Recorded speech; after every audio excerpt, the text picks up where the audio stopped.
The news alert came at 3:47 p.m. Eastern Standard Time. Every phone on Earth buzzed at once. Every television screen cut to emergency broadcasts. Every radio station interrupted its programming with the same message. The President of the United States, the Secretary General of the United Nations, and leaders from every major nation appeared on split screens across the world. Ambassador Velkoth of the Calthrex Dominion had requested airtime. He said he had an important announcement for humanity. The world held its breath. For 6 months, Earth had been in contact with an alien civilization. It was the greatest moment in human history. Schools taught special lessons about the Calthrex. Children drew pictures of the tall, elegant aliens with their purple skin and 4 arms. Scientists shared research data. Diplomats discussed trade agreements. Everything had been peaceful. Everything had been hopeful. The Calthrex seemed friendly. They shared stories of their empire spanning 12 star systems. They spoke of art and culture. They promised to guide humanity into the greater galactic community. Earth had finally found friends among the stars. Ambassador Velkoth appeared on screen. His face was different now. The friendly expression was gone. His 4 eyes held something cold, something cruel. Behind him stood other Calthrex in dark armor. The pleasant meeting room was replaced by what looked like a military command center. "Humans of Earth," he said in perfect English. His voice had lost its warmth. "We thank you for your hospitality these past months. You have shown us your world. You have shared your culture. You have revealed your weaknesses. And now we will demonstrate the price of your primitive nature." The screen split. New images appeared. The International Space Station floated peacefully in orbit. The view showed the cupola window where astronauts loved to watch Earth below. Inside, men and women from 15 nations worked together. They were humanity's best and brightest. Scientists, engineers, dreamers who had dedicated their lives to exploring the stars. Then the Calthrex warships appeared. Massive vessels that had been hiding on the dark side of the moon. They moved with terrible purpose. The astronauts inside the station saw them coming. Some tried to radio Earth, others ran to the escape pods. But it was too late. The weapons fired. Beams of blue light cut through the station like it was paper. The screen showed it all in horrible detail. The station broke apart. Air rushed out into space. The astronauts died instantly. 17 souls lost in seconds. Earth watched. The world could do nothing but watch, but the Calthrex were not finished. The screen changed again. This time it showed the lunar colony Armstrong Base. 3,000 people lived there. Scientists studying the moon's resources. Engineers building humanity's first permanent off-world settlement. Families who had moved to the moon to start a new chapter in human history. Children who had been born there, the first generation of moon-born humans. The Calthrex fleet descended on the base. This time they did not use their weapons from orbit. They landed. They sent soldiers in armor. The broadcast showed everything. Civilians trying to hide. Security guards fighting with whatever they could find. The Calthrex soldiers moved through the base methodically, efficiently. They went room by room. Habitat by habitat. They killed everyone, men, women, children. No one was spared. It took 4 hours. Earth watched every minute. News anchors wept on live television.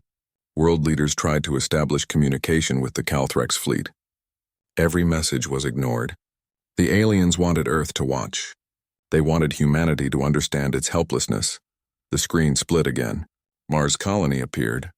The red planet had been humanity's greatest achievement. 15,000 people lived in the domed cities. They were terraforming Mars, slowly, carefully, making it a second home for humanity.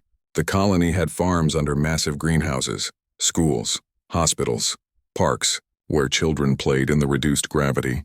The Calthrex fleet was already there, waiting. When the lunar base fell silent, they struck. The domes shattered under bombardment. The thin Martian atmosphere rushed in. People died by the thousands.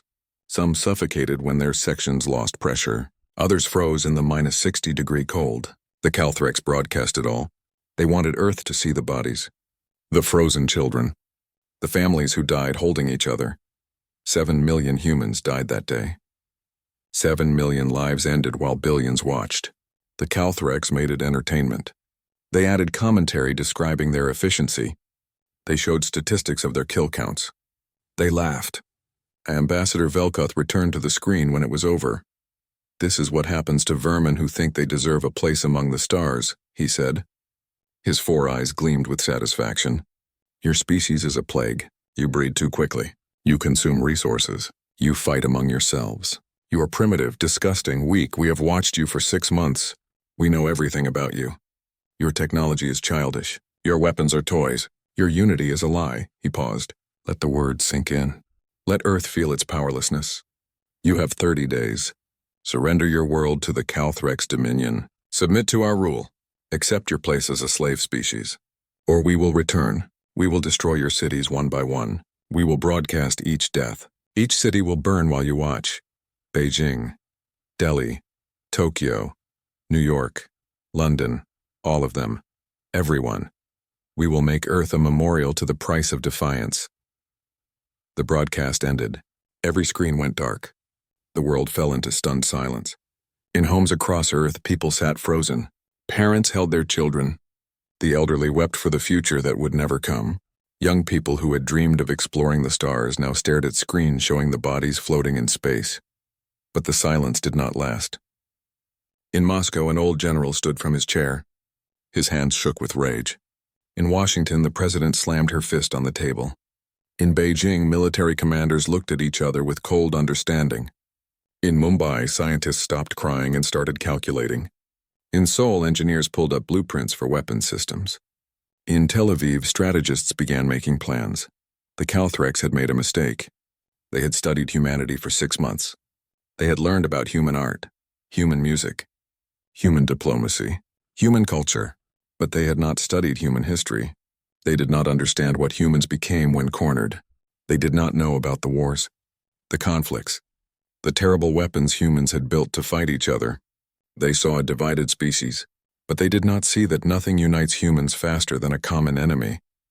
Within hours, the United Nations Security Council held an emergency session.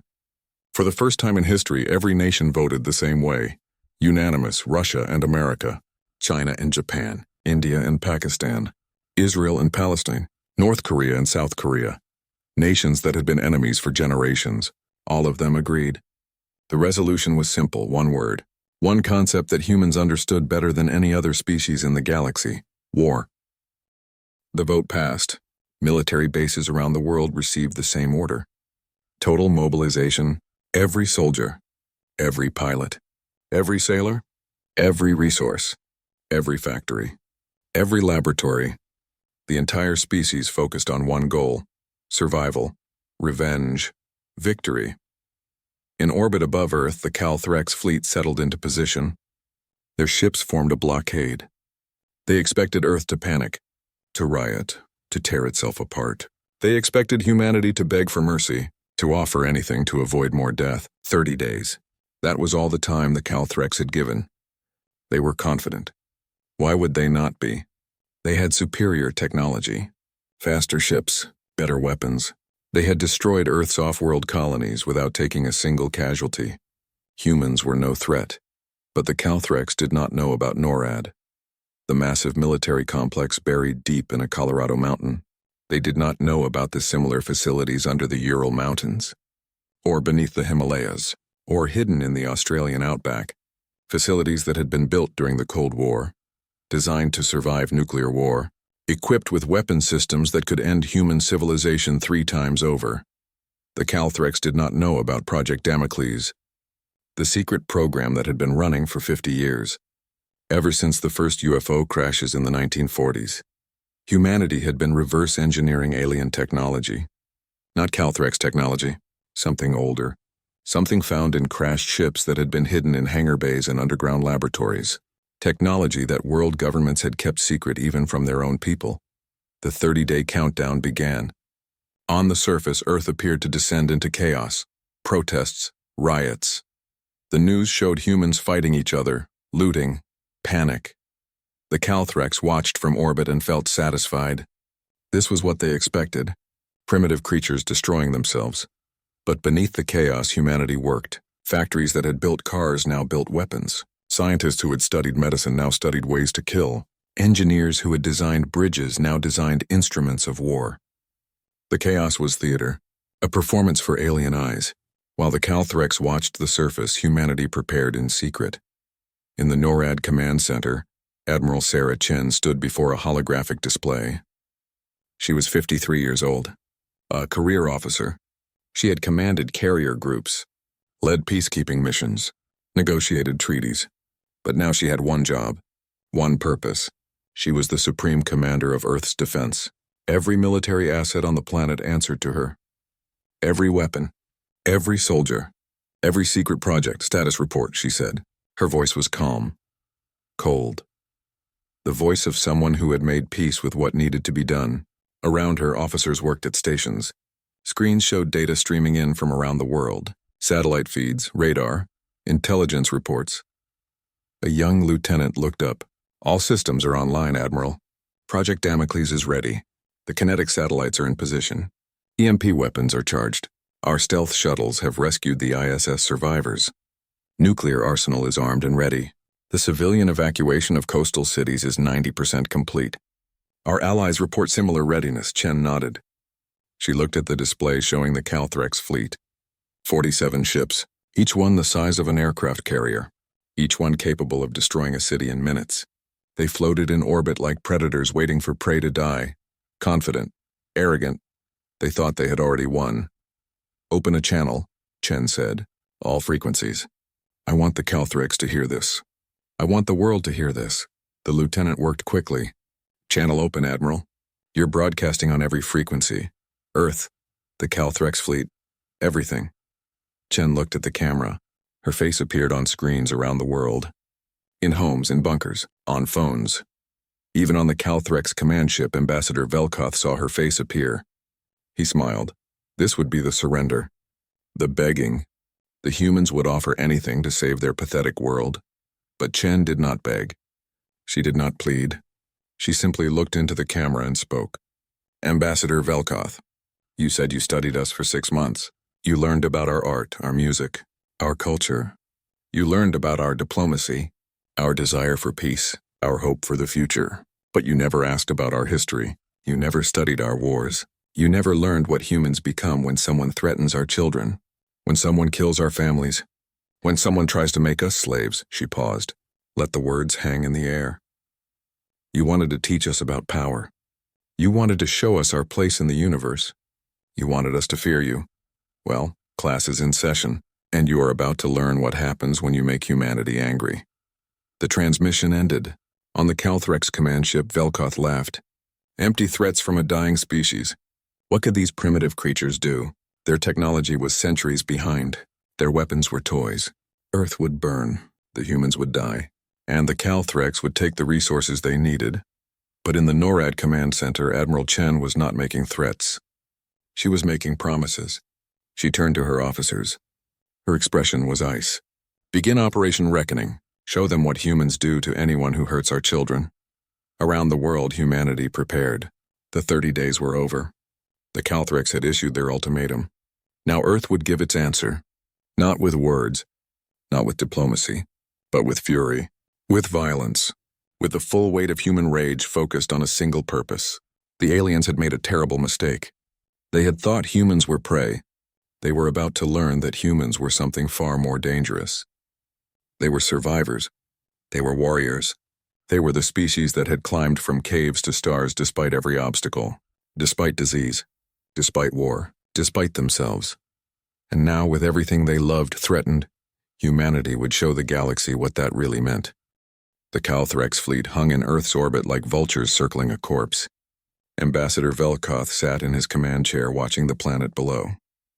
He could see the lights of cities, billions of humans going about their pathetic lives. In a few hours, those lights would begin going dark, one city at a time.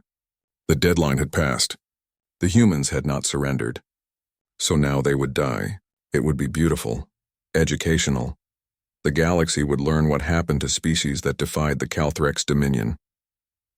His tactical officer approached. Ambassador, we are detecting unusual activity, satellite movements, energy signatures from the planet's surface. Should we investigate? Velkoth waved a dismissive hand. Let them scramble. Let them panic. It changes nothing.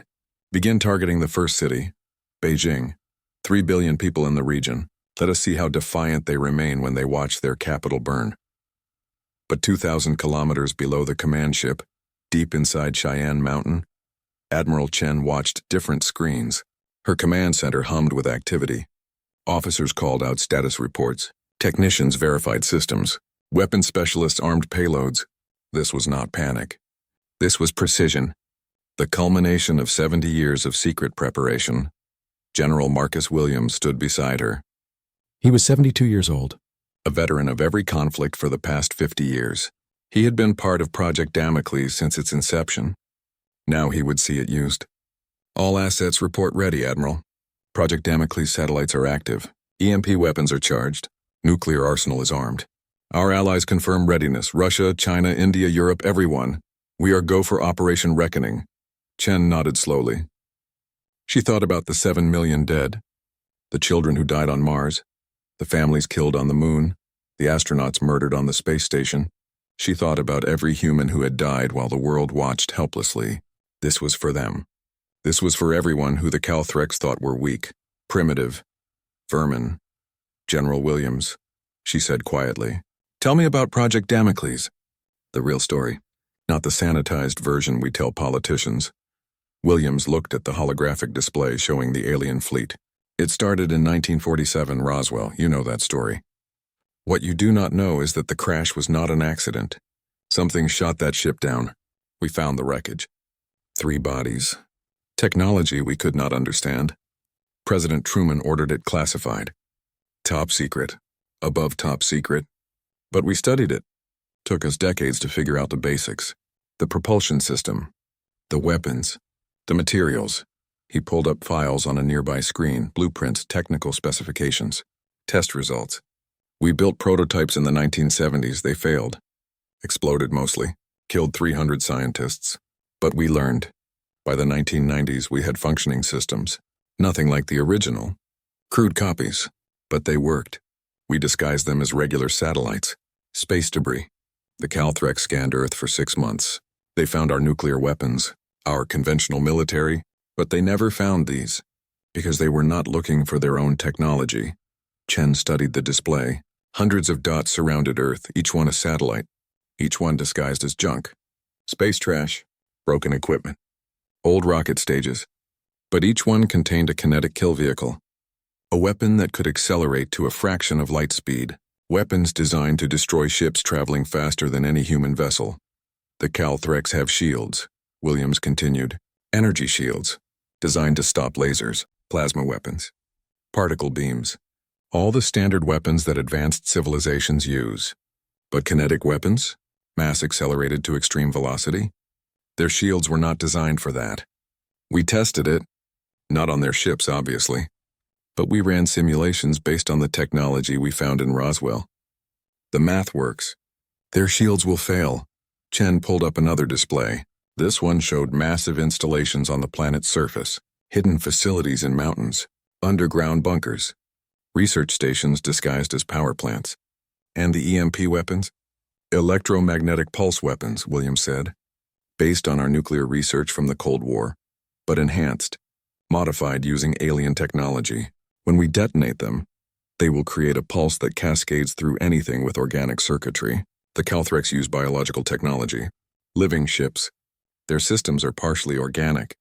More efficient than pure machines, they claimed.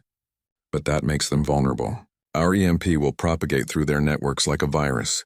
It will shut down their power, their weapons, their life support, everything. They will not see it coming, Chen said. It was not a question. It was a statement of fact. No, Williams agreed. They studied us for 6 months. They learned about human culture, human art, human diplomacy, but they never studied our military history. They never asked themselves why a species that only reached space 70 years ago has weapons that could destroy their own planet. They never wondered why we built thousands of nuclear weapons during the Cold War. They think we are primitive, backwards, weak. He smiled. It was not a happy smile. It was the smile of someone who knew a terrible secret. They do not understand that humans are not primitive because we lack technology. We are experienced because we have spent 10,000 years finding better ways to kill each other. Every war taught us lessons. Every conflict showed us new tactics. We perfected the art of destruction. And now they get to learn what we learned. The hard way. Chen turned to face the room. Every officer was watching her, waiting for the order. These men and women represented every nation on Earth. Russians worked beside Americans. Chinese officers coordinated with Japanese commanders. Indians and Pakistanis shared data. Israelis and Palestinians planned together. The old hatreds had not disappeared. They had been focused, redirected. Humanity had found something it hated more than itself. Communications, Chen said. Open channels to all Allied command centers: Moscow, Beijing, Delhi, Brussels, Tokyo, Brasilia, Cairo, Sydney. I want everyone online. Screens flickered to life. Faces appeared: generals, admirals, ministers of defense, the leaders of Earth's military forces, all of them waiting for the same thing. The order to begin. The permission to unleash everything humanity had built. This is Admiral Sarah Chen, Supreme Commander of Earth Defense Forces, she said. Her voice was steady, clear, every word carefully chosen. In 6 hours, the Calthrex will begin their attack. They think we are defeated. They think we will beg. They think we will die quietly. They are wrong. Today we show them what humans really are. Today we show the galaxy that Earth does not surrender. We do not bow. We do not forgive. She paused. Let the words sink in. On screens around the world, people watched. In bunkers and shelters, families held each other. In military bases, soldiers prepared for whatever came next. Everyone knew what was about to happen. Everyone understood that this was the moment. The hinge of human history. Either humanity would win and earn its place among the stars, or humanity would die fighting. 7 million of our people died. Chen continued. 7 million humans murdered while we watched. Children, parents, scientists, dreamers. People who wanted nothing but to explore. To learn, to build a better future. The Calthrex killed them to prove a point. To show us we were weak. To teach us our place. Well, they taught us something. They taught us that the universe is not kind. That peace requires strength. That sometimes you have to fight. On the Calthrex command ship, Velkoth was growing impatient. The humans were taking too long to die. Status on weapon systems, he demanded. Charged and ready, Ambassador. We can begin firing at any moment. Beijing is targeted. Shall we proceed? Yes, Velkoth said. Let us remind these creatures of their mortality. Fire. But before the weapons could discharge, alarms blared across the Calthrex fleet. Every ship simultaneously detected threats. Hundreds of threats. Thousands of threats. Objects accelerating from Earth orbit. Moving at impossible speeds. The tactical computers scrambled to calculate trajectories. To identify targets. But there were too many. Coming from every direction. What is happening? Velkoth shouted. Where did these come from? Unknown, Ambassador. They were hidden. Disguised as debris. Our sensors classified them as non-threats. But they are active now. Moving at 0.03 light speed. Impact in 30 seconds. Raise shields. Full power! Evasive maneuvers. The Calthrex ships tried to respond. Their organic systems flooded with power. Shields activated. Engines burned. But they were too slow. The kinetic kill vehicles hit like hammers of God. Chunks of metal the size of cars traveling at 3% of light speed. Each one carrying more kinetic energy than a nuclear bomb. The shields held for microseconds. Then they failed. The projectiles punched through like bullets through paper. They tore through halls, through corridors, through crew quarters, through everything. Ships that had traveled between stars for centuries died in seconds. Explosions bloomed across the fleet. Atmosphere vented into space. Bodies tumbled into the void. In the NORAD command center, officers watched the tactical display. Green dots representing kinetic weapons intersected with red dots representing Calthrex ships. Where they touched, the red dots disappeared. First 5 ships, then 10, then 20. The outer edge of the alien fleet simply ceased to exist. Phase 1 successful, General Williams reported. Outer fleet destroyed. 23 ships eliminated. 24 remaining. They are attempting to regroup. Begin Phase 2, Chen ordered. EMP weapons now. On Earth's surface, hidden facilities activated. Massive weapons that humans had built during the darkest days of the Cold War. Weapons designed to destroy entire continents. But now they had a different purpose. The weapons fired, not explosive payloads, not nuclear warheads, but pure electromagnetic energy. The pulse surged outward, invisible, silent, deadly. It hit the remaining Calthrex ships like a wave. Their organic systems had evolved to resist radiation. to survive in deep space, to handle the stress of faster-than-light travel. But they had never encountered anything like this. The EMP cascaded through their biological networks. It overwhelmed their systems, fried their organic computers, shut down their power cores. Lights went dark across the fleet. Life support failed. Gravity generators stopped. The Calthrex crew found themselves floating in the dark. Emergency systems tried to activate. They failed. Backup systems failed. Everything failed. Their ships had become coffins drifting in orbit. On the command ship, Velkoth struggled in zero gravity. Emergency lighting provided a dim red glow. His crew floated around him. Some were injured. Others were panicking. The confident warriors who had destroyed human colonies were now helpless. "Get systems online," he screamed. "Do something." But there was nothing to do. The organic systems were dead. The ships were dead. And more threats were coming. The tactical officer who had survived pointed at a screen that still worked on battery power. It showed hundreds of new contacts, ships, human ships, crewed, simple but armed. "And moving fast," report, Chen said calmly. The chaos of battle had begun, but she remained focused, steady. This was what she had trained for her entire career. This was what humanity had prepared for since the moment they looked up at the stars and wondered what else was out there. "EMP successful," Williams reported.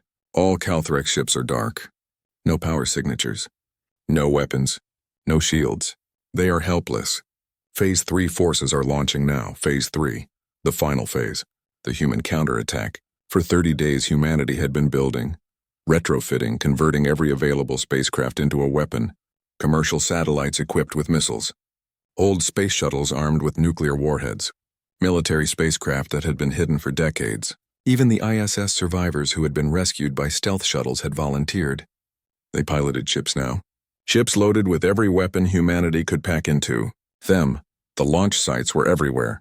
Kourou, Baikonur, Kennedy, Juquan, Tanegashima, Sriharikota, Wallops, every space agency on Earth, every rocket, every missile, all of them launching at once. The sky filled with fire as hundreds of rockets climbed toward orbit, toward the dying Calthrex fleet, toward revenge. Lieutenant Maria Santos strapped into her cockpit. She was 32 years old. A fighter pilot. Top of her class. But her real qualification was different. She had family on Mars, parents, 2 brothers, a sister, nieces and nephews. They had all died when the Calthrex attacked. She had watched them die on television, watched the dome shatter, watched the atmosphere rush out, watched the bodies freeze. Now she was going to make the Calthrex pay. Her ship was not sophisticated. It was a modified cargo shuttle with nuclear missiles strapped to the sides. But it could fly. It could fight. And it could kill. That was enough. "All craft, this is Flight Command," a voice said over the radio. "You are cleared for launch. Your targets are designated. Remember, these are not ships anymore. They are tombs. You are the pallbearers. Make them count." Santos felt the rockets ignite, felt the crushing acceleration as her ship climbed, felt the atmosphere thin and disappear. She had been to space before, but never like this. Never going to war. She checked her weapons. 6 nuclear warheads, each one powerful enough to destroy a city. Each one targeted at a different Calthrex ship. She would not need all 6. But she wanted them. Just in case, Commander Yuki Tanaka flew beside her, another volunteer, another person with nothing left to lose. His daughter had been on the International Space Station. She was 7 years old. She loved space, loved the stars. She had drawn pictures of aliens, friendly aliens, aliens who wanted to be friends. The Calthrex had killed her first, targeted the children's quarters specifically. Tanaka had watched his daughter die, had heard her last words over the radio, heard her crying for her daddy. He did not cry anymore. He had cried enough. Now he only felt cold. His ship carried conventional missiles, hundreds of them, small, fast, designed to overwhelm point defense systems. But the Calthrex had no point defense anymore. No shields, no weapons. They were just targets. The human fleet reached orbit. Hundreds of ships, each one crewed by volunteers, each one carrying death. They spread out, each ship selecting a target. The Calthrex vessels floated helplessly, dark, silent, waiting for the end. In the command center, Chen watched the tactical display. Every green dot represented a human ship. Every red dot represented a Calthrex vessel. The green dots moved with purpose, with precision. They did not hesitate. They did not falter. They simply moved into position and waited for the order. "All units report ready," an officer said. "Weapons locked." "Awaiting your command, Admiral." Chen looked at the screen. She thought about the 7 million dead. She thought about the families torn apart, the dreams destroyed, the future stolen. She thought about the Calthrex ambassador laughing, mocking human weakness, calling them vermin, threatening to destroy Earth city by city while everyone watched. She picked up the microphone. When she spoke, her voice went to every human ship in orbit, every pilot, every volunteer, every person who had lost someone they loved. "This is Admiral Chen. You know what they did. You know who we lost. Now show them what happens when you threaten humanity. Show them what happens when you kill our children. Fire." And the sky burned. Lieutenant Maria Santos lined up her first target, the Calthrex battlecruiser that had led the assault on Mars. She knew because intelligence had identified it from the broadcast footage. This ship had fired the first shots, had shattered the domes, had killed 15,000 people, including her entire family. Now it floated dark and dead in orbit. But dead was not enough. Santos wanted it erased, removed from existence, made into a warning that would echo across the galaxy. Her fingers moved across the targeting controls. Lock acquired, distance calculated, trajectory plotted. The nuclear warhead was armed and ready. She thought about her mother, a botanist who had been growing the first trees in Martian soil. Her father, an engineer who had designed the life support systems that kept the colony alive until the Calthrex destroyed them. Her brothers who had been teachers. Her sister who had been a doctor. Her nieces and nephews who had been children. Just children. "This is for Mars," she whispered. Then she pressed the launch button. The missile detached from her ship. Its engine ignited.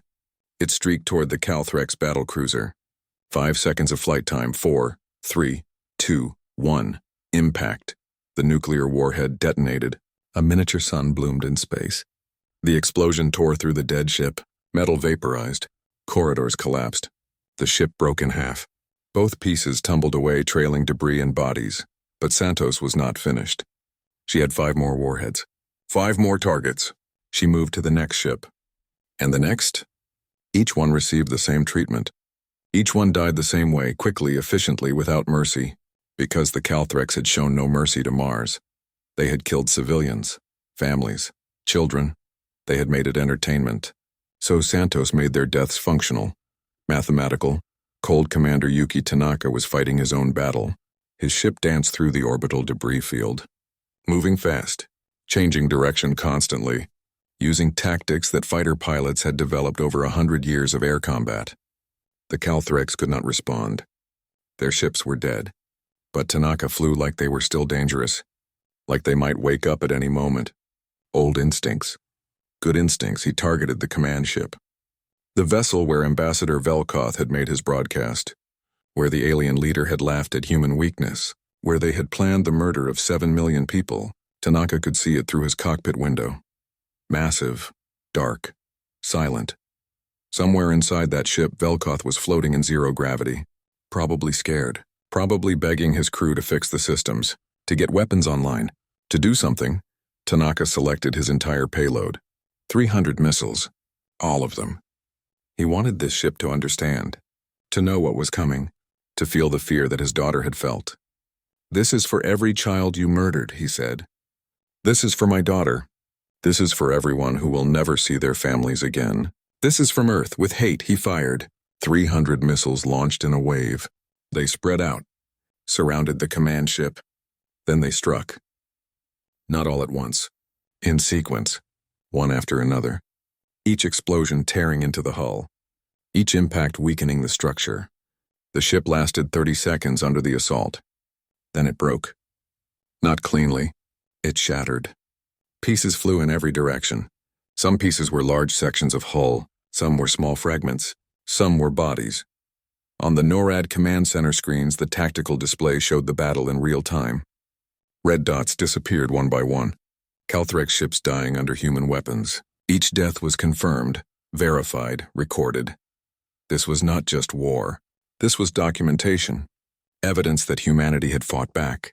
Proof that Earth would not submit, would not surrender, would not forgive. Status report, Admiral Chen requested. Her voice remained calm despite everything happening in orbit. Despite watching hundreds of human pilots risk their lives. Despite knowing that some of them would not return. War was never clean, never simple. People died even in victory. 47 Calthrex ships engaged, General Williams reported. 38 confirmed destroyed. 6 heavily damaged in venting atmosphere. 3 attempting to restore power. Human forces report no casualties yet. All systems operating within parameters. The enemy cannot fight back. This is not a battle. This is an execution. Good, Chen said flatly. That is the point. They wanted to execute us. Now we execute them. Continue operations until every enemy vessel is neutralized. No survivors, no escape, no mercy. The words felt heavy. Chen was not a cruel person. She had spent her career trying to prevent wars, trying to find diplomatic solutions, trying to save lives. But the Calthrex had made diplomacy impossible. They had killed 7 million humans while the world watched. They had threatened to destroy Earth city by city. They had given humanity no choice. So humanity had made a choice. The only choice possible. Fight or die. And humans had never been good at dying quietly. In orbit, the battle continued. Human ships moved with purpose. Some were military vessels that had been in service for decades. Others were commercial spacecraft hastily armed. Some were experimental prototypes that had never been meant for combat. But all of them fought. All of them carried humans who had lost someone, who had watched friends or family die, who had decided that revenge was worth dying for. Dr. James Morrison coordinated the attack from a monitoring station. He was not a soldier. He was a physicist, a mathematician. But his calculations had made this possible. He had designed the EMP weapons, had modified the nuclear warheads for space combat, had plotted the trajectories that let kinetic weapons hit moving targets. His work had turned Earth's desperate defense into an overwhelming assault. Now he watched the results. Numbers scrolled across his screens. Energy readings, impact calculations, damage assessments. To him, it was all mathematics. Beautiful mathematics, the kind that solved impossible problems. But he knew what those numbers meant. Each calculation represented a dead ship, dead aliens, revenge for the dead humans. His wife had died on the moon. His son had died on Mars. His mathematics was personal. We are receiving transmissions from the surviving Calthrex ships, a communications officer reported. They are attempting to surrender. The command center fell silent. Everyone looked at Admiral Chen. This was the moment that defined everything. The Calthrex were offering surrender. They wanted mercy. They wanted to live. But they had not offered mercy to the 7 million humans they murdered. They had not accepted surrender from the lunar colony. They had killed everyone, men, women, children, made it a show, made Earth watch. And now they wanted mercy? Chen considered. She thought about what she wanted to do versus what she should do, what humanity needed versus what the dead deserved. It would be easy to refuse, to order the complete destruction of the fleet, to make sure no Calthrex survived, to send a message that you do not attack Earth and live. But that was not who humans were. That was what the Calthrex were. Humans could be better, had to be better, or they were no different than the monsters they fought. But Chen also understood reality. The Calthrex had come here expecting easy prey. They had learned otherwise. But if even one ship escaped, if even one alien returned to their empire and told them that humans were weak, that Earth could be conquered with enough force, then this would happen again. The Calthrex would return, or another species would try, and next time humanity might not be ready. Next time Earth might actually fall. Open a channel, Chen ordered. All frequencies. I want the Calthrex to hear this. I want our forces to hear this. I want everyone to understand. The channel opened. Chen spoke clearly, slowly, every word chosen carefully. This is Admiral Sarah Chen of Earth Defense Forces. To the Calthrex fleet, you came to our world in peace. We welcomed you. We shared our culture, our knowledge, our friendship. You responded by murdering 7 million humans. You broadcast their deaths as entertainment. You laughed. You threatened to destroy our entire species. You called us vermin, primitive, weak. She paused. Let the words echo across space. On the surviving Calthrex ships, the crew listened. They knew what was coming. They had heard these speeches before, from other species they had conquered, other civilizations they had destroyed. The speeches always ended the same way, with death, with extinction, with silence. You expected us to surrender, Chen continued.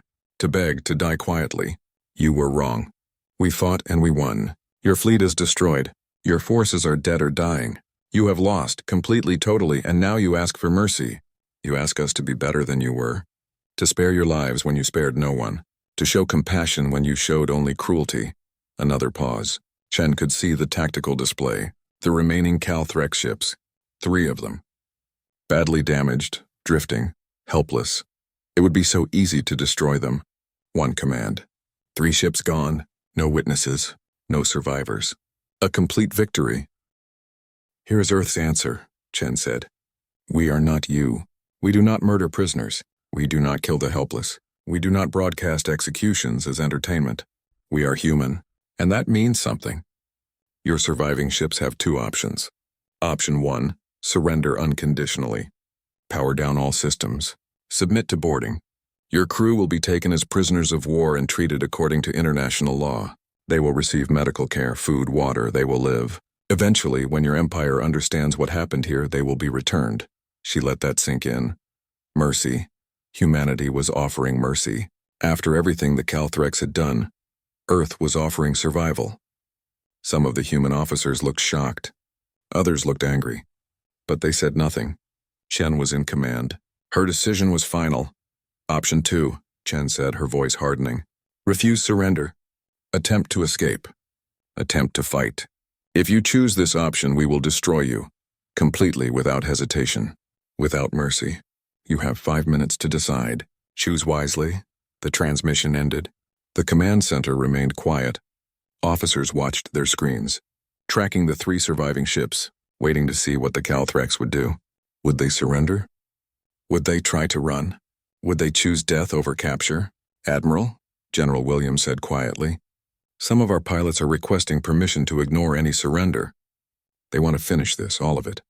They lost family, friends, they want revenge. Chen understood. She felt the same way. Part of her wanted to order the destruction of every Calthrex ship.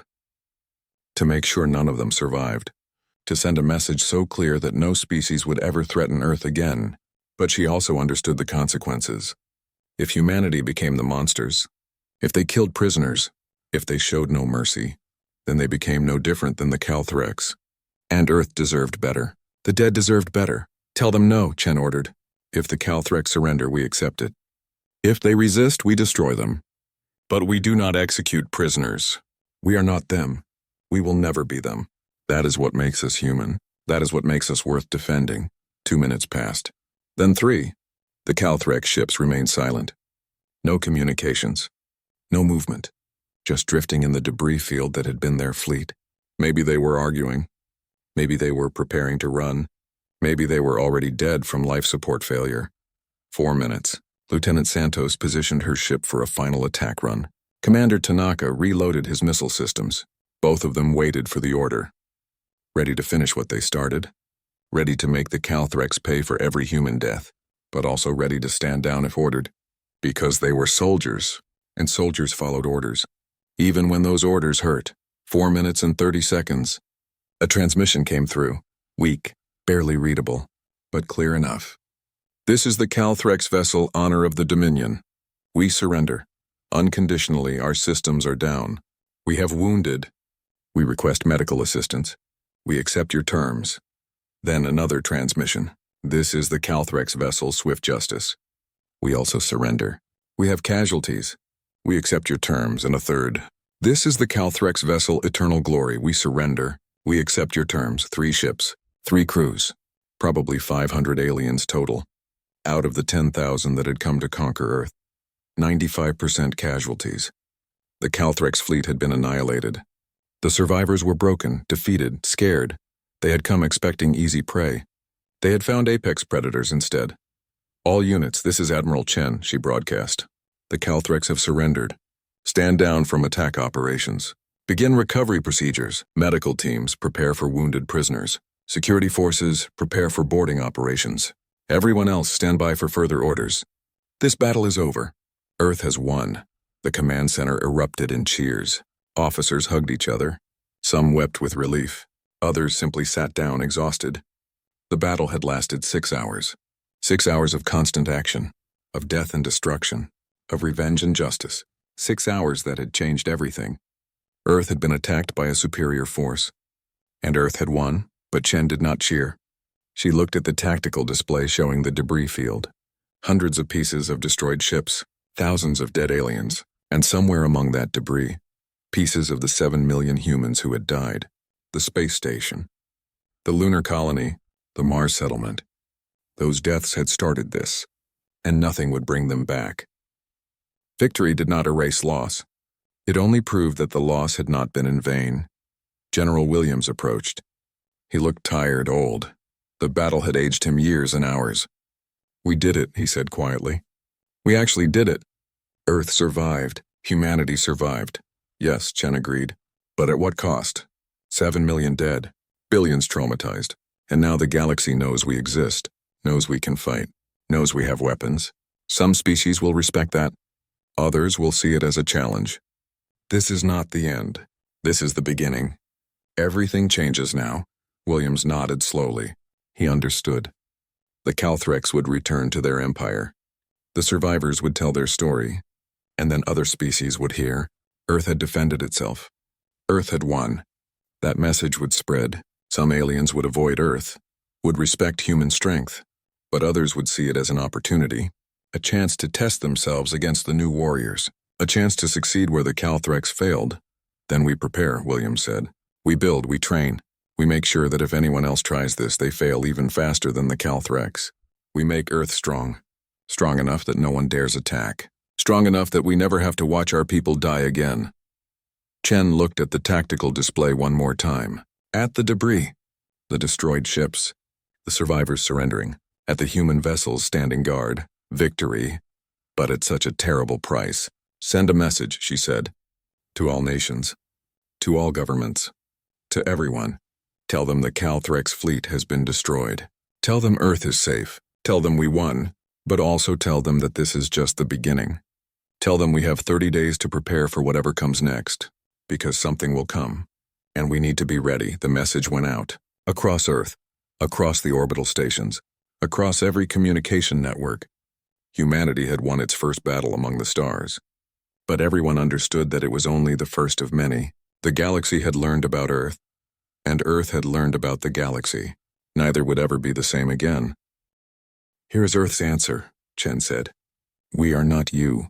We do not murder prisoners. We do not kill the helpless. We do not broadcast executions as entertainment. We are human, and that means something. Your surviving ships have 2 options. Option 1, surrender unconditionally. Power down all systems. Submit to boarding. Your crew will be taken as prisoners of war and treated according to international law. They will receive medical care, food, water. They will live. Eventually, when your empire understands what happened here, they will be returned." She let that sink in. Mercy. Humanity was offering mercy. After everything the Calthrex had done, Earth was offering survival. Some of the human officers looked shocked. Others looked angry. But they said nothing. Chen was in command. Her decision was final. "Option 2, Chen said, her voice hardening. "Refuse surrender. Attempt to escape. Attempt to fight. If you choose this option, we will destroy you. Completely, without hesitation. Without mercy. You have 5 minutes to decide. Choose wisely." The transmission ended. The command center remained quiet. Officers watched their screens, tracking the 3 surviving ships, waiting to see what the Calthrex would do. Would they surrender? Would they try to run? Would they choose death over capture? "Admiral," General Williams said quietly, "some of our pilots are requesting permission to ignore any surrender. They want to finish this, all of it. They lost family, friends, they want revenge." Chen understood. She felt the same way. Part of her wanted to order the destruction of every Calthrex ship, to make sure none of them survived, to send a message so clear that no species would ever threaten Earth again. But she also understood the consequences. If humanity became the monsters, if they killed prisoners, if they showed no mercy, then they became no different than the Calthrex. And Earth deserved better. The dead deserved better. Tell them no, Chen ordered. If the Calthrex surrender, we accept it. If they resist, we destroy them. But we do not execute prisoners. We are not them. We will never be them. That is what makes us human. That is what makes us worth defending. 2 minutes passed. Then 3. The Calthrex ships remained silent. No communications. No movement. Just drifting in the debris field that had been their fleet. Maybe they were arguing. Maybe they were preparing to run. Maybe they were already dead from life support failure. 4 minutes. Lieutenant Santos positioned her ship for a final attack run. Commander Tanaka reloaded his missile systems. Both of them waited for the order. Ready to finish what they started. Ready to make the Calthrex pay for every human death, but also ready to stand down if ordered. Because they were soldiers, and soldiers followed orders. Even when those orders hurt. 4 minutes and 30 seconds. A transmission came through. Weak, barely readable, but clear enough. This is the Calthrex vessel Honor of the Dominion. We surrender. Unconditionally, our systems are down. We have wounded. We request medical assistance. We accept your terms. Then another transmission. This is the Calthrex vessel Swift Justice. We also surrender. We have casualties. We accept your terms. And a third. This is the Calthrex vessel Eternal Glory. We surrender. We accept your terms. 3 ships. 3 crews. Probably 500 aliens total. Out of the 10,000 that had come to conquer Earth. 95% casualties. The Calthrex fleet had been annihilated. The survivors were broken, defeated, scared. They had come expecting easy prey. They had found apex predators instead. All units, this is Admiral Chen, she broadcast. The Calthrex have surrendered. Stand down from attack operations. Begin recovery procedures. Medical teams, prepare for wounded prisoners. Security forces, prepare for boarding operations. Everyone else, stand by for further orders. This battle is over. Earth has won. The command center erupted in cheers. Officers hugged each other. Some wept with relief. Others simply sat down exhausted. The battle had lasted 6 hours. 6 hours of constant action, of death and destruction, of revenge and justice. 6 hours that had changed everything. Earth had been attacked by a superior force. And Earth had won, but Chen did not cheer. She looked at the tactical display showing the debris field. Hundreds of pieces of destroyed ships, thousands of dead aliens, and somewhere among that debris, pieces of the 7 million humans who had died. The space station, the lunar colony, the Mars settlement. Those deaths had started this, and nothing would bring them back. Victory did not erase loss. It only proved that the loss had not been in vain. General Williams approached. He looked tired, old. The battle had aged him years and hours. We did it, he said quietly. We actually did it. Earth survived. Humanity survived. Yes, Chen agreed. But at what cost? 7 million dead. Billions traumatized. And now the galaxy knows we exist, knows we can fight, knows we have weapons. Some species will respect that. Others will see it as a challenge. This is not the end. This is the beginning. Everything changes now. Williams nodded slowly. He understood. The Calthrex would return to their empire. The survivors would tell their story. And then other species would hear. Earth had defended itself. Earth had won. That message would spread. Some aliens would avoid Earth, would respect human strength, but others would see it as an opportunity, a chance to test themselves against the new warriors, a chance to succeed where the Calthrex failed. Then we prepare, Williams said. We build, we train. We make sure that if anyone else tries this, they fail even faster than the Calthrex. We make Earth strong. Strong enough that no one dares attack. Strong enough that we never have to watch our people die again. Chen looked at the tactical display one more time. At the debris. The destroyed ships. The survivors surrendering. At the human vessels standing guard. Victory. But at such a terrible price. Send a message, she said. To all nations. To all governments. To everyone. Tell them the Calthrex fleet has been destroyed. Tell them Earth is safe. Tell them we won. But also tell them that this is just the beginning. Tell them we have 30 days to prepare for whatever comes next. Because something will come. And we need to be ready. The message went out. Across Earth. Across the orbital stations. Across every communication network. Humanity had won its first battle among the stars. But everyone understood that it was only the first of many. The galaxy had learned about Earth. And Earth had learned about the galaxy. Neither would ever be the same again. The world celebrated. In every city on Earth, people flooded the streets. They waved flags. They sang songs. They embraced strangers. The impossible had happened. Humanity had been threatened with extinction and had survived. More than survived. They had won. The Calthrex fleet that had murdered 7 million humans was destroyed. The alien empire that had called humans vermin was defeated. Earth had proven itself among the stars. But in the halls of power, celebrations were brief. World leaders understood what Admiral Chen understood. This was not the end. It was the beginning. The Calthrex survivors would return to their empire. They would tell their story. And then the galaxy would know. Earth was not defenseless. Earth could fight. Earth had teeth. That knowledge would spread, and it would change everything. 3 weeks after the battle, representatives from the Galactic Council arrived. The Council was an alliance of 47 species that governed trade and diplomacy across this region of space. They had ignored Earth's requests for help when the Calthrex attacked. They had offered no assistance, no weapons, no support. They had watched while 7 million humans died. But now they came. Now they wanted to talk. The meeting took place in Geneva, the United Nations building, the same place where humanity had begged for help that never came. Admiral Chen was there, so were the leaders of every major nation. They sat on one side of a long table.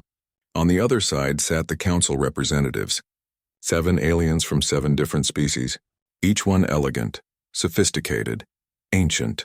Their civilizations had explored space for thousands of years while humans were still learning to make fire. The council speaker was a being called Ren. She looked almost human except for her blue skin and 3 eyes. She spoke first. Her voice was calm, diplomatic, the voice of someone who had negotiated 1,000 treaties. On behalf of the Galactic Council, we wish to extend our congratulations on your victory over the Calthrex. It was impressive, unexpected. We had believed your species lacked the capacity for such organized resistance. Admiral Chen did not smile. She remembered the broadcasts. The desperate messages sent to the Council begging for intervention. The silence that followed. 7 million humans had died while the Council watched and did nothing. Thank you, she said coldly. Though we could have used your congratulations 3 weeks ago, when we needed help, when our colonies were being destroyed, when our people were dying. Sharan had the decency to look uncomfortable. The Council has strict policies regarding intervention in conflicts between member species and non-members. The Calthrex are a council member. You were not. We could not take sides without violating our own laws. We deeply regret the loss of life. But we hope you understand our position. Understand? The word came from the Russian president, a hard woman who had led her nation through 3 wars. You watched children die. You did nothing. Now you come here with regrets? You can keep your regrets. Tell us why you are really here. What do you want? The other council members shifted in their seats. They were not used to being spoken to this way. Most species that met the council were eager, grateful, honored to be noticed by ancient civilizations. But Earth was different. Earth had been ignored when it needed help. Earth had fought alone, and Earth had won. That changed the dynamic. That changed everything. Very well, Sharon said. We will be direct. The Council is prepared to offer Earth Associate membership. You would gain access to galactic trade routes, scientific knowledge, cultural exchange, technology sharing, protection from future attacks, all the benefits of being part of the galactic community. In return, you would agree to Council laws, Council oversight, Council authority over your military capabilities. The room fell silent. Every human leader understood what was being offered and what was being asked. The Council wanted to control Earth, to limit human weapons, to make sure that what happened to the Calthrex never happened to anyone else. They were afraid of a species that could go from spaceflight to destroying an alien fleet in 70 years, afraid of what humans might do next. The Chinese premier spoke. His voice was measured, careful. You want us to disarm, to give you control over our military, to trust that you will protect us. But where were you when we needed protection? Where was the Council when the Calthrex murdered our people? You were watching, observing, doing nothing. And now you want us to trust you with our survival? Another council member spoke. A being that looked like a mantis made of crystal. Its voice clicked and hummed. A translator converted the sounds to words. You must understand our concern. Your species defeated the Calthrex using primitive technology, crude weapons, nuclear devices that we abandoned millennia ago, kinetic projectiles that most civilizations consider obsolete. Yet you won. That means you are dangerous, unpredictable.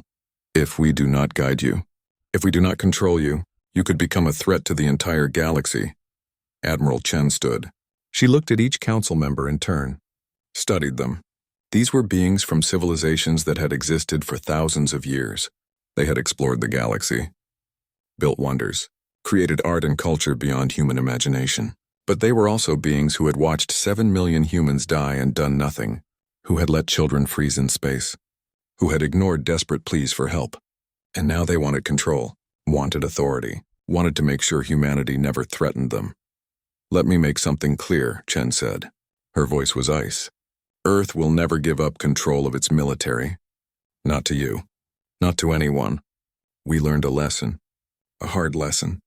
We cannot trust others to protect us. We must protect ourselves. The Calthrex taught us that. Your inaction taught us that. So here is Earth's answer to your offer. No. The council members looked shocked. Species did not refuse the council. The benefits were too great. The protection too valuable. Only fools rejected council membership. But Chen was not finished. She pulled up a holographic display. It showed Earth's orbital space. And it showed something else, something the council had not expected. This is what we built in 3 weeks, Chen said. The display showed satellites. Hundreds of them. Weapons platforms. Kinetic systems. EMP generators. Nuclear missile satellites. All of them armed. All of them operational. All of them under Earth's control. We also have ships under construction. Warships. Not converted cargo vessels. Not hastily armed shuttles. Real military spacecraft designed to fight. Designed to win. She changed the display. It showed factories, shipyards, manufacturing centers. All of them working at full capacity. Every nation on Earth is contributing. Every factory. Every resource. Every scientist. We are building a defense fleet.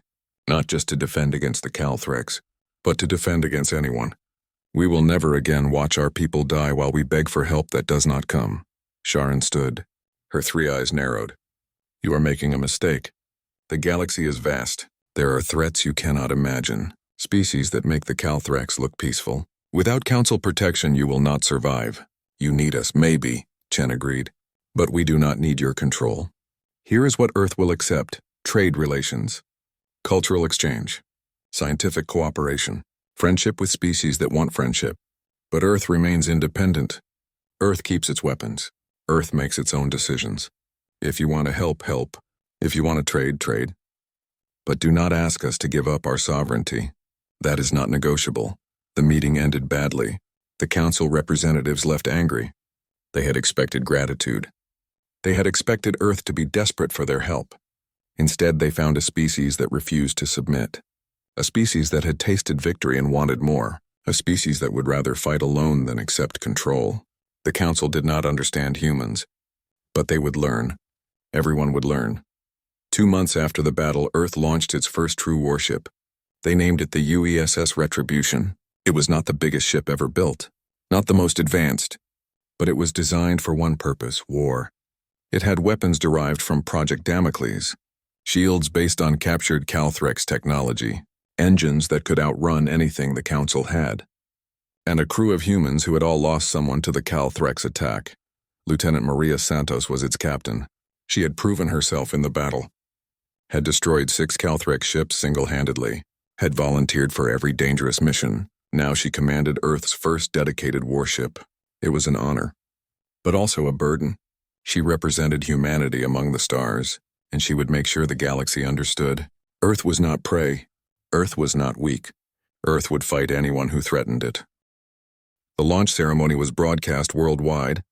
Every human watched as the Retribution left Earth orbit. Headed for deep space, headed for the unknown. Admiral Chen gave the send-off speech. This ship represents humanity's future. We are not hiding. We are not cowering. We are exploring, trading, learning, but we are also ready. Ready to defend ourselves. Ready to fight if necessary. The galaxy has seen what humans can do when threatened. Now they will see what humans can do when given time to prepare. The Retribution's first mission was to visit the nearest inhabited system, A world called Velkara Prime. It was a council member world. Peaceful. Civilized. They had sent messages of friendship to Earth after the battle. Now humanity would respond in person.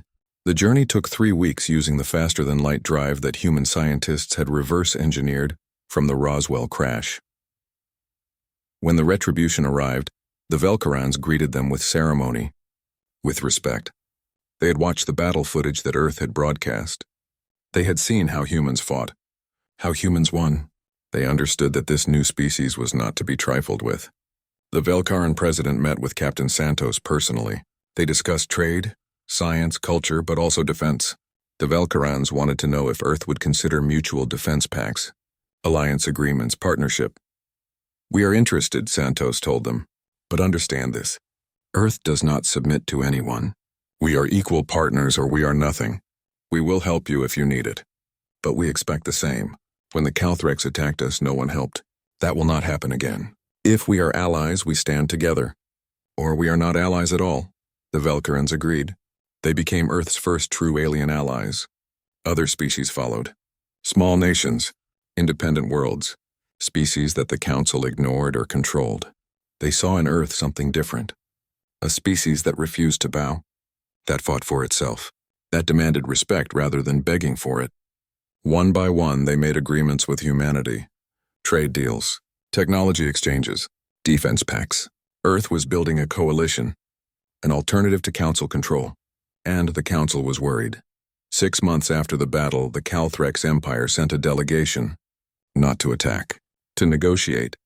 They wanted their prisoners back. The 500 survivors who had surrendered. Earth had treated them well. Medical care, food, decent conditions. But they were still prisoners. The Calthrex wanted them home, and they were willing to pay. The negotiations took place on neutral ground. A council station halfway between Earth and Calthrex space. Admiral Chen led the human delegation. The Calthrex sent their high command, 10 military leaders, generals who had conquered dozens of worlds, who had destroyed entire civilizations. They looked at Chen with hatred, with rage, but also with fear. She had defeated them. She had destroyed their fleet. She had proven that the Calthrex were not invincible. "We want our people back," the Calthrex Supreme General said. His name was Thakmor. He was ancient, scarred, a veteran of 100 wars. "Name your price, technology, resources, territory, whatever you want. Just return our soldiers," Chen studied him. This being had probably ordered the deaths of millions, maybe billions. He had built an empire on conquest, on fear, on the belief that the Calthrex were superior to everyone else.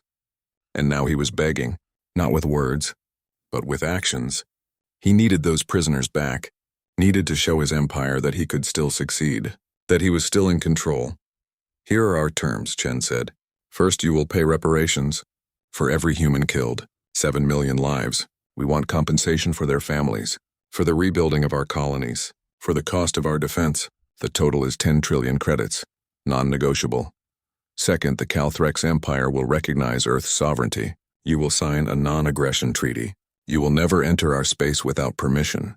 You will never threaten Earth again. Third, you will share intelligence about other threats, about other species that might attack us. You will help us prepare. Those are the terms. Accept them or the prisoners stay." Thakmor looked like he wanted to refuse, to argue, to fight. But he could not. Earth held his people. Earth had destroyed his fleet. Earth had won. He had no leverage, no power, only desperation. "Agreed," he said quietly. The words seemed to hurt him physically. "We will pay. We will sign. We will comply. Just return our people." "One more thing," Chen added. "Ambassador Velkoth, the one who ordered the attack, the one who broadcast our deaths for entertainment. Where is he?" Thakmor's face hardened. "He is among the prisoners. You know this." "He stays," Chen said flatly. "Everyone else can go. But Velkoth remains on Earth. He will face trial for war crimes, for murder, for genocide.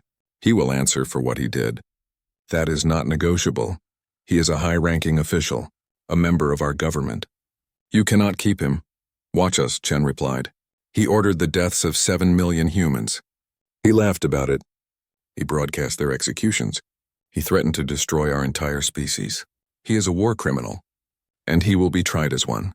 That is Earth's justice. If you want your other people back, you will accept it. Thakmor sat in silence for a long moment. Then he nodded slowly. Agreed, Velkoth stays. The others return. We will pay. We will sign. We will comply with all your terms. The treaty was signed 3 days later. The Calthrex paid their reparations. They recognized Earth's sovereignty. They shared intelligence about other threats, and they took their prisoners home. All except Velkoth. He remained on Earth, in a cell, waiting for trial, waiting for justice. The trial was broadcast across the galaxy. Every species watched. Earth presented its evidence. The footage of the attacks, the testimonies of survivors, the records of Velkoth's orders. The ambassador tried to defend himself, claimed he was following orders, claimed the attack was justified, claimed humans were not really people, not really deserving of rights. The jury of human judges listened. Then they convicted him. Guilty on all counts, 7 million counts of murder, genocide, war crimes, crimes against humanity. The sentence was life imprisonment. No parole, no appeal. Velkoth would spend the rest of his long life in a cell, thinking about what he had done, about the humans he had killed, about the empire he had weakened. 1 year after the battle, Earth had changed completely. The orbital space was filled with weapons platforms, defense satellites, patrol ships. The surface had factories working day and night, building ships, building weapons, building the infrastructure of a military power. Every nation contributed. The old hatreds had not disappeared.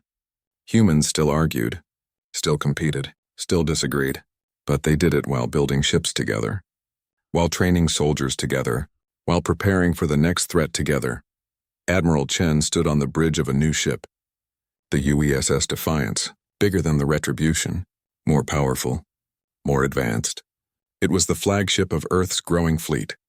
She looked out the window at the stars, at the infinite darkness filled with unknown threats, unknown opportunities, unknown futures.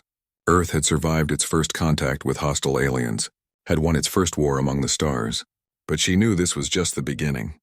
There would be more threats, more battles, more tests of human resolve. Status report, she ordered. The bridge crew responded instantly. All systems operational. Fleet reports ready. We are prepared for departure. Good, Chen said. Then let us begin. Earth has proven it can defend itself. Now we prove we can explore, trade, build alliances. Show the galaxy that humans are not just warriors. We are also explorers, scientists, artists, diplomats.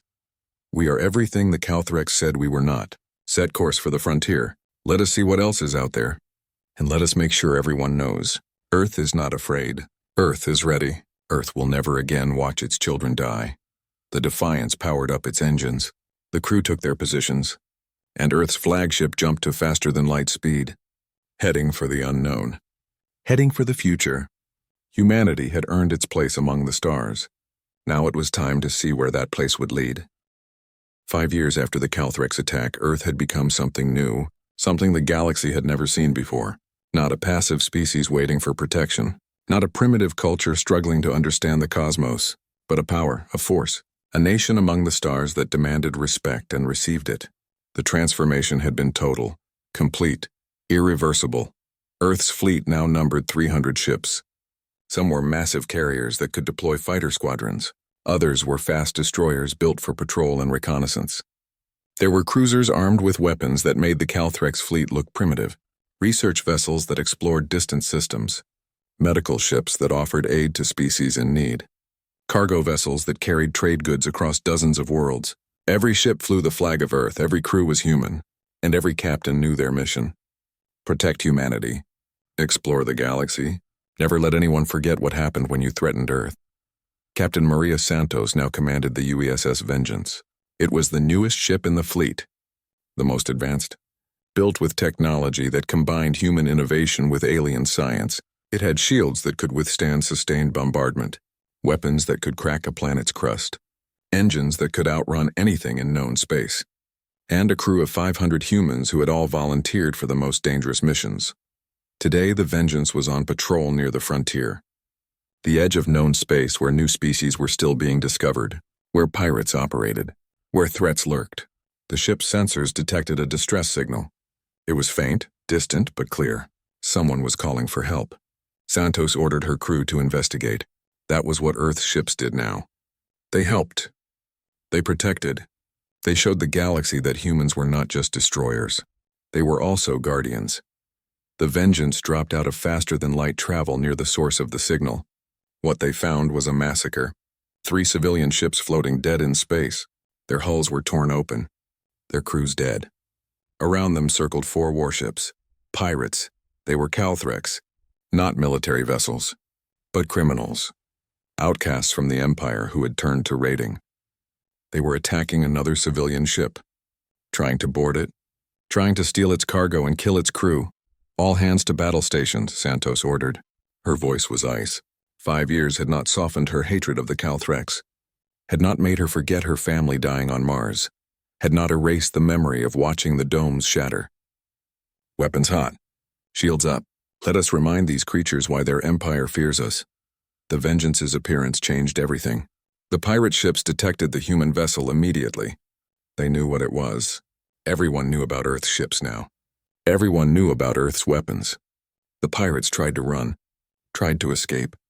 But they were too slow, too late. Santos had already calculated their trajectories, already targeted their engines, already prepared to fire. This is Captain Santos of the UESS Vengeance. You are attacking civilians. You are committing piracy. You have 10 seconds to power down your weapons and prepare to be boarded. If you resist, we will destroy you. The choice is yours. One pirate ship tried to fire.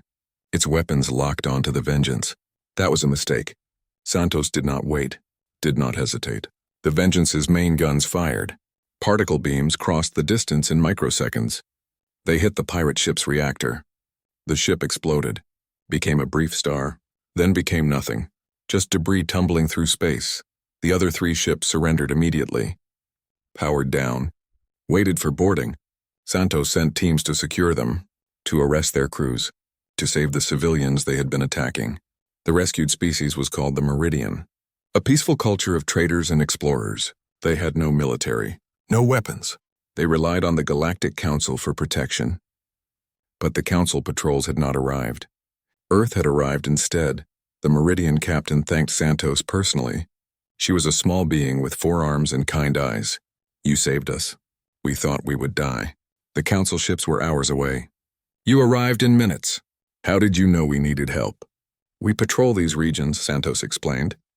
We monitor distress signals. We help when we can. That is what Earth's fleet does. We remember what it was like to need help and receive nothing. We will not let that happen to others. The Meridian captain studied Santos with curiosity. We have heard stories about your species, about the war with the Calthrex, about how you defeated them despite being younger, smaller, less advanced. Some species fear you. They say humans are violent, aggressive, dangerous, but you saved us. You protected civilians. You helped strangers. Why? Santos looked at the damaged civilian ships, at the bodies floating in space, at the survivors who had been minutes from death. Because we can, she said simply. Because someone should. Because the galaxy is dangerous and someone needs to stand between predators and prey. Earth learned that lesson. We almost died learning it, but we survived. And now we make sure others survive too. Not because we want gratitude, not because we want payment, but because it is right. Word of the rescue spread, as did thousands of similar stories. Earth ships helping stranded vessels, defending colonies from raiders, providing medical aid after disasters, trading fairly, sharing technology, building alliances. Humans were everywhere now, on every major world, in every important system. They were diplomats, scientists, traders, teachers, and when necessary, they were warriors. But they were fair warriors, honorable warriors, warriors who fought only when forced, who protected the weak, who punished only the guilty. The Galactic Council watched all of this with mixed feelings. Earth had refused Council membership, had rejected Council authority. But Earth was also solving problems, protecting species that the Council could not protect, stopping threats that the Council ignored. Earth was becoming what the Council was supposed to be, a force for good, a defender of the weak, a guardian of peace, and the Council resented it. But they could do nothing. Earth was too strong, too popular, too necessary. On Earth itself, life had returned to normal, or as normal as life could be after first contact with aliens. Cities had been rebuilt. The economy had adapted. People went to work, raised families, lived their lives, but everything was different now. Every child learned about the Calthrex attack in school. Every adult remembered where they were when the broadcast happened. Every person on Earth understood that the universe was dangerous, that peace required strength, that survival was not guaranteed. In Geneva, a memorial had been built. It was a wall of black stone. 7 million names were carved into it. Every person who died in the Calthrex attack, scientists from the space station, families from the lunar colony, children from Mars, all of them remembered, all of them honored. The memorial was visited by millions every year. People came to remember, to mourn, to promise that those deaths would never be forgotten, would never be in vain. Above the memorial was an inscription, simple words that captured everything Earth had learned, everything humanity had become. The words read, "They thought we were prey. They learned we were predators. Never again." Admiral Sarah Chen retired after 5 years of service. She had led Earth through its darkest hour, had commanded the defense that saved humanity, had negotiated treaties that brought Earth respect. Now she was tired, old, ready to rest. She gave her final speech at the memorial. Thousands attended. Millions watched on broadcast. She spoke about the past, about the present, about the future. 5 years ago, we faced extinction, Chen said. Her voice was strong despite her age. 7 million humans died while we watched helplessly. The Calthrex thought that would break us, thought we would surrender, thought we were weak. They were wrong. We fought, we won, and we changed. We became stronger, smarter, more united. We built a fleet.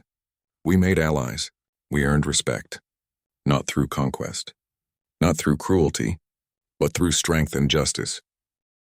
She paused, looked at the wall of names, at the 7 million dead who had started it all. These people died for no reason. They were murdered to prove a point, to show Earth its place. But their deaths taught us something, taught us that the universe is not kind, that peace requires power, that we must be ready to defend ourselves, always, forever, because no one else will defend us. No one else will protect our children. We stand alone, but we stand strong. She turned to face the crowd, to face the cameras broadcasting to the world, to face humanity. We have built something remarkable in 5 years. A fleet that protects us, alliances that support us, a reputation that commands respect. But we cannot stop, cannot rest, cannot assume we are safe. There are threats we have not met yet, species we have not discovered, wars we have not fought. Earth must always be ready, always be strong, always be willing to fight for its survival. Her final words echoed across the memorial, across Earth, across human space. The Calthrex attacked us because they thought we were weak. They died because they were wrong. Let that be a lesson to everyone. To every species in the galaxy. Earth does not start fights. We seek peace. We offer friendship. We help those in need. But if you threaten us, if you hurt our people, if you make us your enemy, you will learn what the Calthrex learned. Humans do not surrender. Humans do not forgive. Humans do not forget. And humans always, always win. The crowd erupted in applause. But Chen did not smile, did not celebrate. She looked at the memorial one last time. At the names of the dead, at the price of Earth's survival. Then she walked away. Her part was done. The next generation would carry on, would protect Earth, would make sure the 7 million did not die in vain. Far from Earth, in deep space, something was stirring. A species that had been watching, waiting. They had seen the Calthrex attack, had seen Earth's response, had studied human tactics, human weapons, human psychology. They were older than the Calthrex, more advanced than the Council, more dangerous than anything humanity had encountered. And they were curious about this young species that had survived, that had won, that had refused to submit.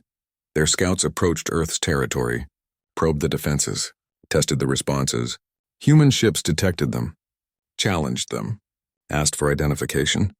The scouts did not answer, did not attack, just watched, just learned. Then they left, returned to their home space, reported what they had found, and their leaders made a decision not to attack, not to test, but to respect. These humans were dangerous, unpredictable, strong. Better to leave them alone, better to find easier prey, better to remember the lesson of the Calthrex. Do not attack Earth unless you are ready to die trying. But not all species learned that lesson. 10 years after the Calthrex attack, another empire tried. They were called the Jitor Collective, a massive alliance of insectoid species. They had conquered half their galaxy, enslaved dozens of civilizations, and they saw Earth as their next target. They came with 1,000 ships. They came with weapons designed to destroy planets. They came expecting victory. Earth had grown in 10 years. The fleet was now 2,000 ships strong. Every major system had defensive stations. Every colony had weapons. Every human had learned to fight. The Jitor attacked expecting weak resistance. They found a fortress. They found a species that had spent a decade preparing for this exact moment. They found humans. The war lasted 3 months. 3 months of brutal space combat, of planetary invasions, of desperate defenses. The Jitor were strong, advanced, numerous. But humans were angry, experienced, determined. Every battle was fought with tactics learned from the Calthrex War. Every weapon was designed to kill aliens who thought they were superior. Every soldier fought with the memory of 7 million dead. And when it was over, the Jitor Collective surrendered. Completely. Totally. They had lost half their fleet, lost their forward bases, lost their confidence. They learned what the Calthrex learned, what every species that threatened Earth learned. Humans fight back. After that, attacks on Earth became rare, then non-existent. The galaxy had learned. Earth was not prey. Earth was not weak. Earth was dangerous. Species that wanted friendship received it. Species that wanted trade received it. Species that wanted help received it. But species that wanted conquest, they received only death. Quick, efficient, merciless. 20 years after the Calthrex attack, Earth was one of the major powers in the galaxy, not through conquest, not through slavery, but through strength and principle. Human ships patrolled trade routes. Human diplomats negotiated treaties. Human scientists shared discoveries. Human doctors healed the sick. Human teachers educated the young. And human soldiers protected everyone. They were the guardians, the defenders, the ones who stood between chaos and civilization. The memorial in Geneva had expanded. New names had been added. Humans who died defending others, protecting colonies, fighting pirates, exploring dangerous regions. Each name represented a life given in service, a sacrifice made for others. The inscription remained the same. They thought we were prey. They learned we were predators. Never again. But below it, a new inscription had been added, words that captured what Earth had become, what humanity represented. We fight not because we hate what is in front of us, but because we love what is behind us. We protect not because we seek glory, but because someone must. We stand not because we are fearless, but because fear is not enough to make us fall. We are human, and that means something. In deep space, human exploration vessels pushed the boundaries of known territory, finding new worlds, new species, new opportunities. And whenever they found intelligent life, they delivered the same message. Earth comes in peace. Earth offers friendship. Earth will trade fairly and honestly. But Earth also has teeth. Earth can fight. Earth will fight if forced. Choose wisely. Most species chose peace, chose friendship, chose to work with humanity rather than against it. They saw what happened to the Calthrex, to the Jitor, to every species that made Earth an enemy. They learned the lesson, and they prospered from it, because humans made good allies, fair trading partners, helpful friends, as long as you did not threaten them, as long as you did not hurt their people, as long as you remembered what they had become. The Galactic Council eventually asked Earth to join, not as an associate member, but as a full member, with voting rights, with authority, with respect. The vote was debated for months. Some humans wanted to join, to work within the system, to change it from inside. Others wanted to remain independent, to keep Earth's freedom, to maintain sovereignty. In the end, Earth joined, but on its own terms. Earth kept its military, kept its weapons, kept its right to defend itself. The Council accepted these terms because they had no choice, because Earth was too strong, too important, too necessary, and because everyone remembered what happened when you tried to control humanity, when you tried to make them submit, when you forgot that humans had teeth. 50 years after the Calthrex attack, the last survivor of that day passed away. She had been a child on Mars, had watched her parents die, had survived in a shelter for 4 days before rescue came. She lived her entire life remembering, telling her story, making sure no one forgot. When she died, millions attended her funeral. Not just humans, but aliens too, species from across the galaxy who had learned to respect Earth, to respect humanity, to remember why. At her funeral, a young human girl asked a question. She was 7 years old, the same age as the survivor had been when Mars fell. She looked at the memorial with its 7 million names. She looked at her grandmother who had fought in the war. She looked at the stars above, and she asked a simple question: will they ever attack us again? Her grandmother looked down at her, old eyes meeting young ones, the eyes of someone who had killed aliens to protect her family, who had watched friends die, who had built a civilization on the ruins of innocence. Maybe, she said honestly, the galaxy is dangerous. There are always threats, always predators, always someone who thinks they can take what is ours. But they will learn what everyone else learned. They will learn that Earth does not break, does not surrender, does not die quietly. They will learn that humans are the most dangerous species in the galaxy, not because we are strong, not because we are advanced, but because we never ever give up. The girl considered this. Then she smiled. A child's smile, innocent, hopeful, brave. Good, she said, because I am going to be a ship captain when I grow up, and I am going to protect everyone, just like you did. Her grandmother hugged her, felt tears on her cheeks.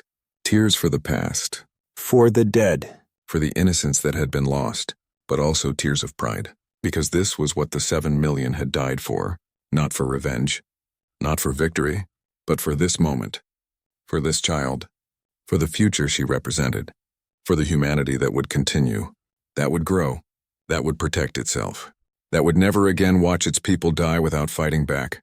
Above Earth, the fleet stood watch. 2,000 ships and growing, each one a promise, each one a threat, each one a reminder that humanity had learned its lesson, that Earth would never be vulnerable again, that anyone who tried would pay the price.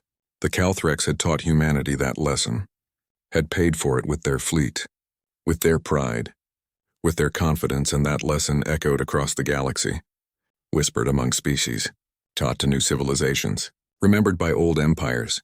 A simple lesson, a clear lesson, a lesson written in the debris of destroyed fleets and the graves of dead invaders, a lesson that would last forever. Do not attack Earth, because humans remember, humans adapt, humans fight, and humans always win.